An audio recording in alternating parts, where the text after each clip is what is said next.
बहुत पुरानी बात है। राजपुर राज्य का एक गांव था भैरवपुर। ये गांव अपने देवी मंदिर और पास के घने काठाई वन के लिए प्रसिद्ध था। कहते हैं उस जंगल में रात को देव और प्रेत दोनों चलते थे।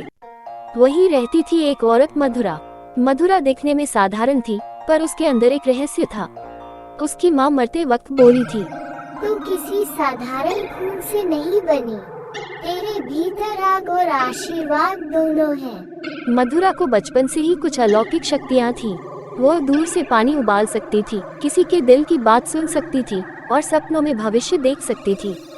लेकिन उसने ये बातें कभी किसी से नहीं कही। राजपुर के राजा का एक सेनापति था वीरेंद्र। एक दिन जंगल में शिकार करते हुए उसका सामना मधुरा से हुआ। वो घायल हिरण की मरहम पट्टी कर रही थी। वीरेंद्र उसकी दया और सौंदर्य से प्रभावित हुआ। धीरे धीरे दोनों मिलने लगे। वीरेंद्र ने कहा, मधुरा, तू मुझसे शादी करेगी? मधुरा ने कहा, मैं मन से तुम्हारी हूँ, पर इस संसार के लोग मुझे स्वीकार नहीं करेंगे। वीरेंद्र हंसा, मैं सब संभाल लूंगा। लेकिन जब राजा को पता चला कि उसका सेनापति एक डायनानुमा औरत से प्रेम करता है, उसने इसे अपमान माना। गांव वालों ने भी मधुरा को दोषी ठहराया। कहा गया उसने वीरेंद्र पर जादू कर दिया। लोगों ने उसे बांध दिया और सार्वजनिक रूप से आग लगाने का निर्णय लिया। वीरेंद्र ने विरोध किया, पर राजा ने उसे कैद कर दिया। जब मधुरा को आग के हवाले किया गया, उसने चिल्लाया, मैं नहीं मरूंगी, मैं लौटूंगी। मेरे गर्भ में जो पल रहा है, वो मेरे अपमान का उत्तर देगा।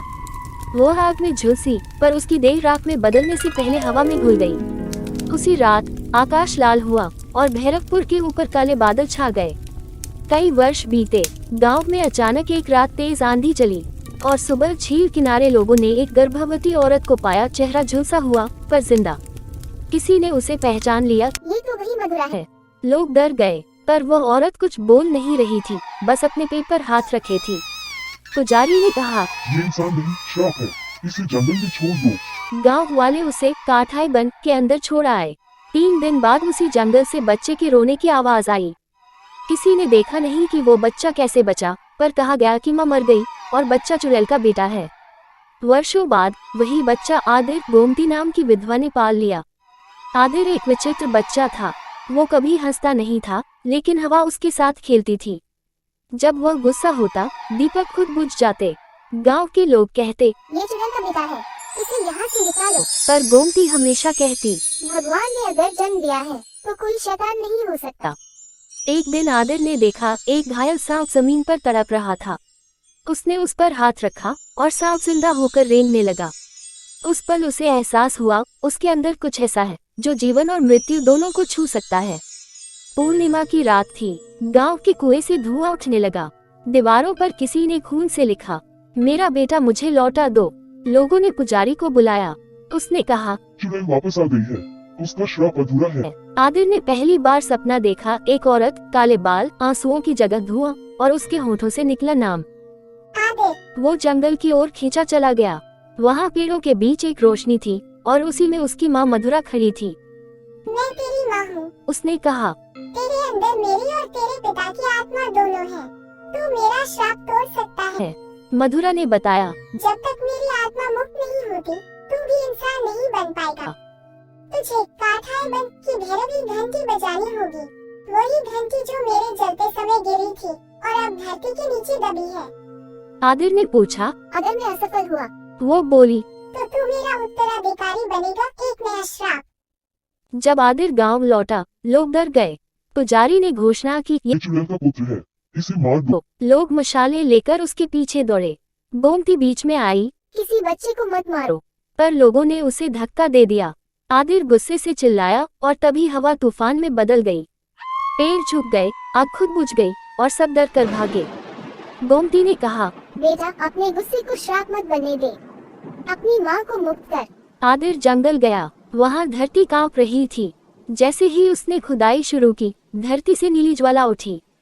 वो घंटी वहाँ दबी थी, लोहे की नहीं, किसी प्राचीन पत्थर की बनी हुई।